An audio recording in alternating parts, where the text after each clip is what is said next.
Halo semua, perkenalkan nama saya Maria Bercilawedo, NIM 20120170. Pada video kali ini saya akan mengerjakan ujian akhir semester pada mata kuliah komputasi bergerak dengan menjelaskan sebuah layanan di Nego. Oke, langsung saja kita lihat pada soal yang pertama. Reviewlah sebuah layanan di Nego yang bergerak dalam model bisnis iklan baris dan marketplace online untuk mempromosikan penjualan dan mendapatkan produk secara gratis. Lakukan registrasi akun Anda terlebih dahulu di layanan dan aplikasi di Nego. Di sini ada situs web resmi di Nego. Kita langsung saja klik pada situs resmi tersebut.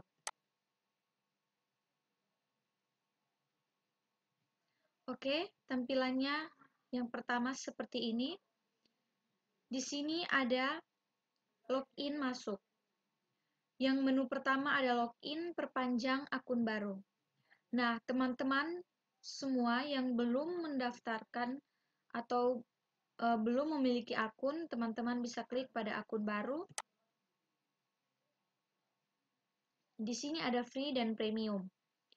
Nah, teman-teman di sini free-nya Rp0 per bulan dan premiumnya Rp10.000 per bulan. Kalau pada free, tanpa biaya sewa bulanan atau tahunan, terus ada akun aktif selamanya, batas maksimal upload 10 produk, dibatasi 2 kali transaksi sehari, akses fitur terbatas, dan penghasilan tambahan menjadi pengantar.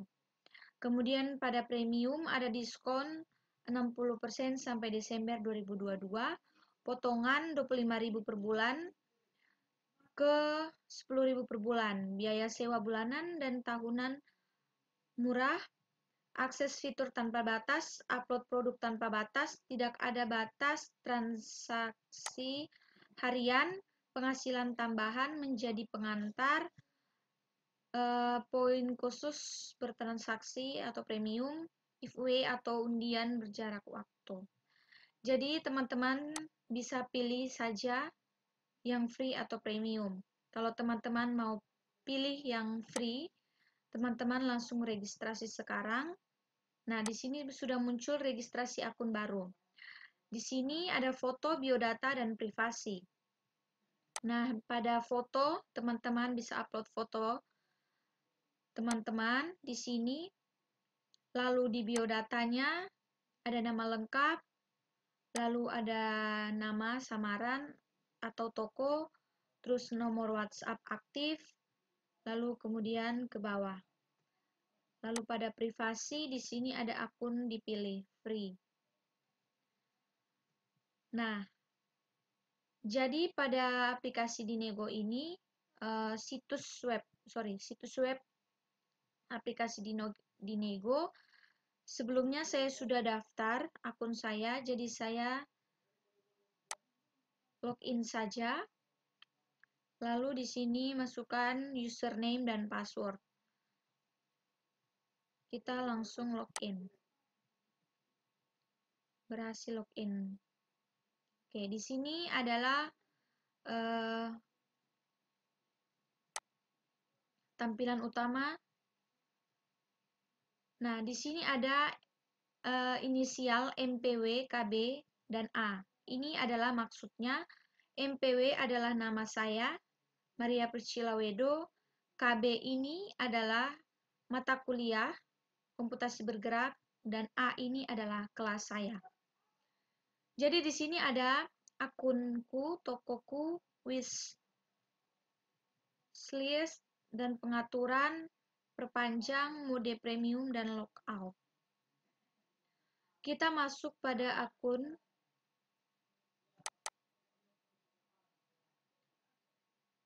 Ini adalah akun saya. Kemudian ada tokoku. Nah, di sini toko belum ada ranting. Kita lihat lokasi pemilik Kota Kupang. Nah, di sini teman-teman bisa lihat market di nego. Kita lihat Jubli Market, tukar tambah, ambil gratis. Kemudian ada manajemen data kamu, akun kamu, bonus kamu, kelola Jubli, kelola tuktam, dan kelola gratis. Lalu ada transaksi dan konfirmasi, konfirmasi Jubli, konfirmasi tuktam, konfirmasi gratis, kemudian informasi dan feedback.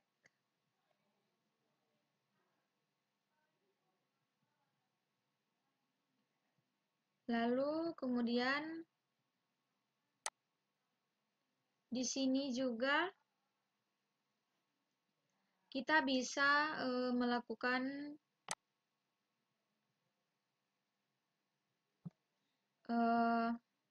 kelola Jubli. Ini adalah di dalamnya ada tambah produk, list produk, kebijakan, daftar ulasan, daftar report, wishlist. Kita lihat pada tambah produk. Di sini adalah konfirmasi akun free. Batas maksimal upload, kamu adalah pengguna akun free, di mana kamu hanya bisa mengupload atau simpan data sebanyak 10 kali produk atau item ke dalam database saja. Oke, di sini ada gambar produk jual beli, kemudian di sini ada data produk, di sini ada status barang atau item, status publish, kategori produk, kemudian kategori subproduk, atau bisa pilih lebih dari satu di sini. Kemudian ada jumlah item, status, satuan, ada satuan, kemudian nama barang atau item, contohnya seperti ini, HP Oppo A92, kipas angin, dan lain-lain. Kemudian harga jual atau item, harga diskon, harga minimal, harga maksimal. Catatan, deskripsikan atau masukkan harga per item saja. Jika lebih dari satu atau jumlah item di atas kecuali diskon. Nah, pada bagian ini ada deskripsi atau syarat. Teman-teman bisa memasukkan deskripsi atau syarat pada barang yang teman-teman akan produk yang teman-teman punya nanti. Di sini kita coba buat, di sini saya coba buat upload file produk saya. Kita cari gambar, saya akan memasukkan toko kain tenun NTT. Oke, seperti ini. Lalu kita pilih status barang atau item. Kita pilih baru. Di sini saya pilih baru. Setelah itu status publish, saya pilih publish. Kemudian kategori produk. Di sini kita cari yang sesuai dengan produk kita.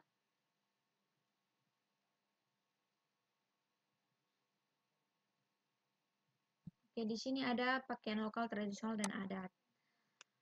Lalu ada pilih data. Kita pilih data di sini aksesoris adat.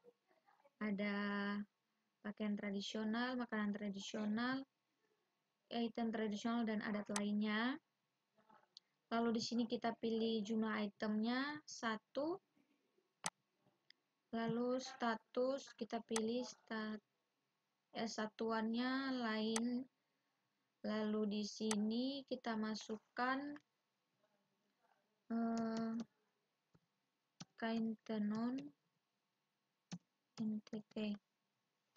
Lalu di sini harga jual, misalnya kita simpan harga jualnya 800.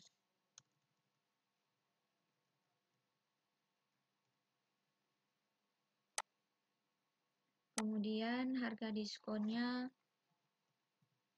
misalkan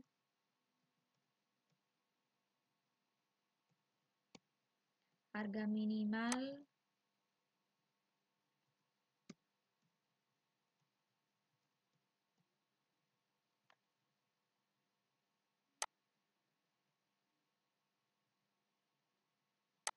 harga maksimal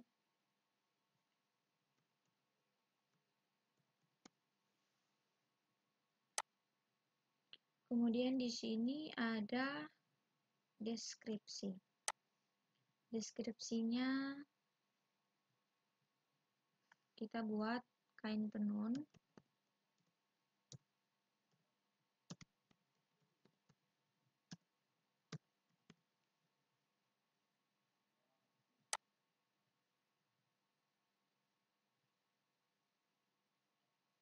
Nah, lalu di sini ada lokasi produk. Set lokasi produk Anda berada di mana?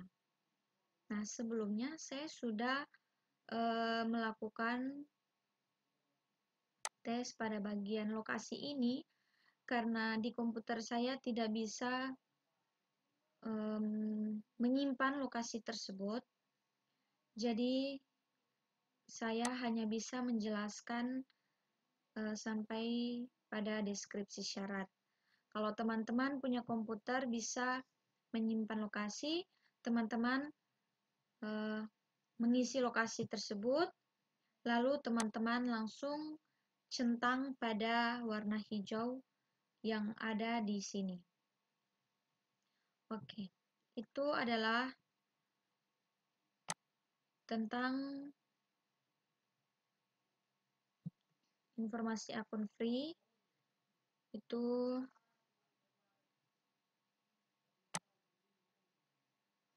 ada kelola Joomla ini yang ada di tambah produk. Nah, kemudian kita masuk pada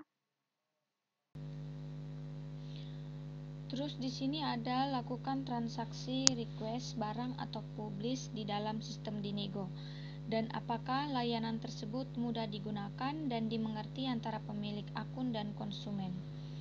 Barang yang dipublish harus benar-benar barang yang akan diperdagangkan atau diberikan dengan gratis dengan benar nantinya. Jangan upload dan berikan keterangan yang mengandung unsur negatif atau melanggar kebijakan konten digital pada umumnya. Karena layanan Dinego memiliki arsip file dan keterangan informasi produk yang tersembunyi atau histori produk untuk ditinjau. Lalu kita masuk ke berikutnya. Dalam review layanan di atas, perhatikan kriteria-kriteria yang perlu diuji dan dipraktekkan di antaranya. Yang pertama,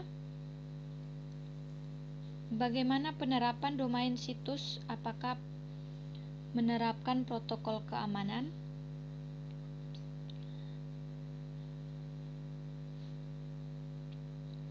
Jadi di sini saya akan menjelaskan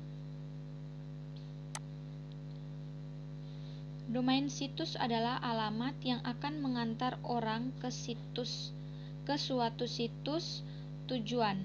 Sebuah domain situs harus menerapkan protokol keamanan agar dapat terhindar dari kejahatan virtual atau cybercrime. Apalagi website dengan transaksi finansial di dalamnya seperti website mcom. Selain itu juga sangat berbahaya, bukan? Jika data-data sebuah perusahaan pada website dicuri, dihack, dan diubah, walaupun tidak berhubung langsung dengan transaksi keuangan. Maka dari itu sangat penting untuk memperhatikan dan mengutamakan keamanan website. Nah, penerapan keamanan pada domain situs adalah seperti ini. Yang pertama, gunakan SSL. Gunakan SSL merupakan hal paling utama untuk membuat website aman. Penggunaan SSL akan nampak pada alamat domain website yang diawali dengan HTTPS atau dengan ikon gembok pada domain tersebut. Nah, kita lihat pada layar di sini ada akun yang dengan websitenya diawali dengan akun ikon gembok pada domain tersebut yang menandai bahwa koneksi antara browser dengan server website berjalan dengan aman dan terenkripsi. Website dengan inskripsi HTTPS telah ditandai Google sebagai website yang aman, sedangkan website dengan HTTP ditandai dengan not secure atau tidak aman. HTTPS merupakan singkatan dari Hypertext Transfer Protocol.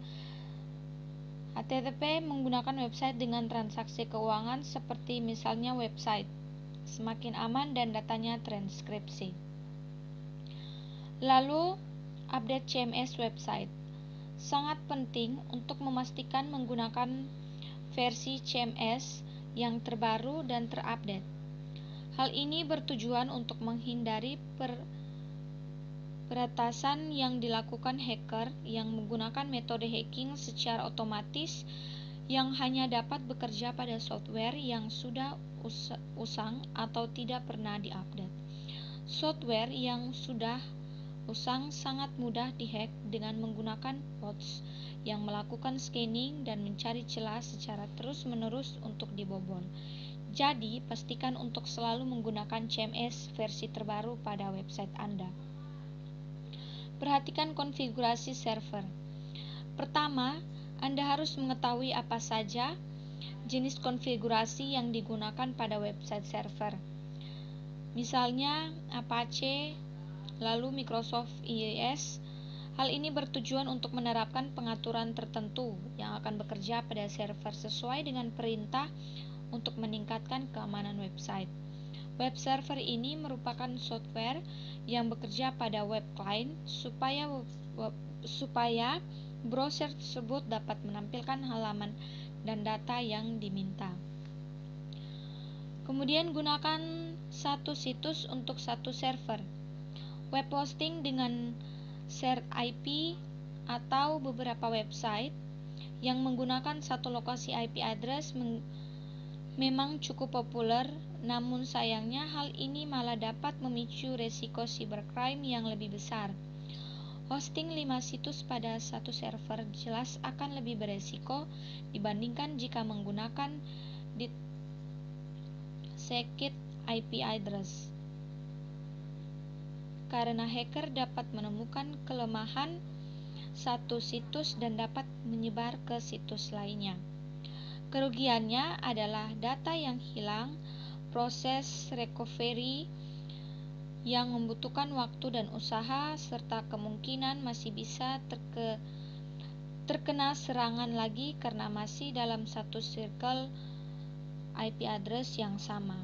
Namun jika menggunakan IP address, maka Anda dapat memastikan trafik yang menuju ke IP address tersebut hanya akan masuk ke website Anda.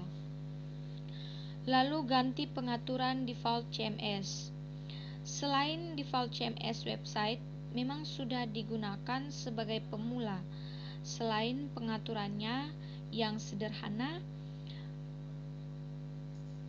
pengoperasiannya juga mudah dan cepat. Namun hal ini berbahaya bagi keamanan website Anda. Default CMS sangat berbahaya untuk keamanan end user. Seperti yang Anda ketahui, serangan hacker dilakukan secara otomatis dan banyak yang memanfaatkan pengaturan default dan CMS. Dengan mengubah setelah default CMS, Anda dapat menghindar sejumlah serangan cybercrime pada website. Kemudian kita perhatikan akses user untuk file permission. File permission merupakan hak akses user dalam read, write, dan execute file dalam website. Lalu kita lihat adakah celah keamanan pada layanan Dinego untuk dimasuki. Jelaskan pada fitur apa dan bagaimana penyelesaian pencegahannya. Gunakan situs web. Kita gunakan situs web HTTPS www.immuniumweb. Kita langsung klik pada situs web tersebut. Kemudian kita klik pada website. Di sini ada website security test. Nah, di sini ada enter your website URL here. Kita masukkan website Dinego.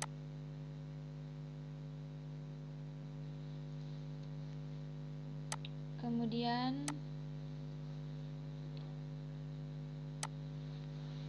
di sini adalah website security test progress. Apakah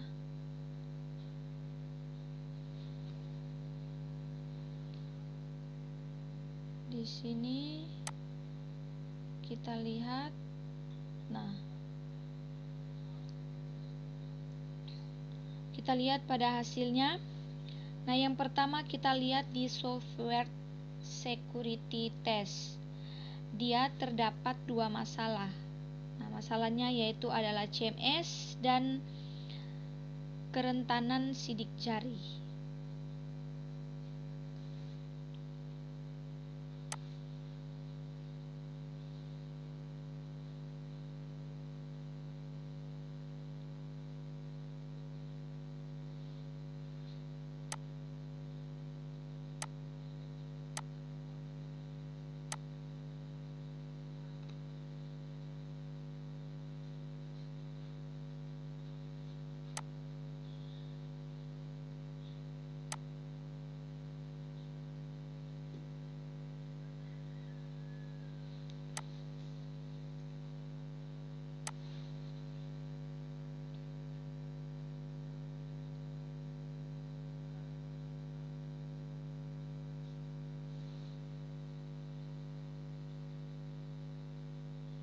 Kita scroll lagi.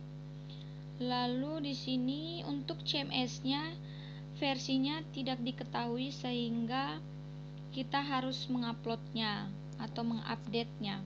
Kemudian untuk sidik jarinya, versi komponen sidik jari sudah usang dan rentan terhadap kerentanan yang diketahui publik, sehingga harus diperbarui ke versi terbaru 3.10.0. Nah, yang kedua di bagian sini ada EU GDPR. Kita lihat di sini terdapat dua masalah. Juga masalahnya itu adalah kebijakan pribadi dan keamanan situs web. Untuk kebijakan pribadi pada website Dinego ini tidak ditemukan di situs web atau tidak mudah diakses. Kemudian untuk keamanan situs webnya, CMS situs web atau komponennya sudah usang dan mengandung kerentanan keamanan yang diketahui publik. Jadi sepertinya harus diperbarui ke versi terbaru lagi. Kemudian yang ketiga yaitu PCI DSS atau Payment Card Industry Data Security Standard. Yang ketiga ini PCI DSS Compliance Test adalah standar keamanan informasi kepemilikan. Nah, jika kita lihat di sini terdapat juga dua masalah yaitu CMS situs web atau komponennya tampaknya sudah ketinggalan zaman atau masih versi lama sehingga harus diperiksa pembaruan yang tersedia. Dan masalah selanjutnya adalah CMS situs web sidik jari atau komponennya mengandung kerentanan yang diketahui publik sehingga harus juga diperbarui ke versi terbaru lagi. Selanjutnya bagian terakhir di sini header security.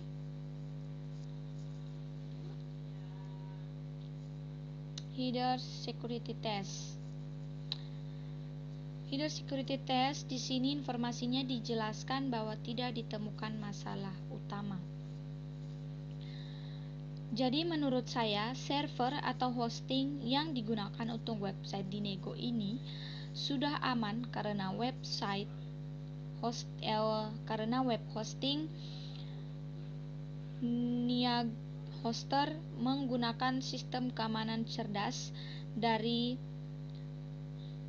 BitNinja untuk melindungi website kita dari serangan hacker, DDoS, botnet, malware, dan lain sebagainya.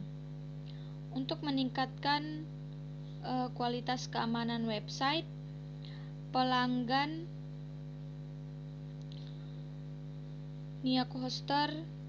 Niaga Hoster telah mengubah proteksi malware ke Immuniv 360. Immuniv 360 menggunakan sistem proteksi dan pendekatan proaktif yang unik untuk memberi perlindungan total dari serangan yang diketahui maupun tidak diketahui. Oke, itu adalah penjelasan tentang website Dinego. Di sini saya sangat mengharapkan kepada kita semua, terlebih kepada dosen pengampu, apakah ada kekurangan atau dan lain sebagainya, mohon dimaafkan, dan saya harap ke depannya semoga pada presentasi berikutnya saya lebih baik dari sebelumnya. Sekian dari hasil presentasi UAS pada mata kuliah Komputasi Bergerak. Sekian dan terima kasih.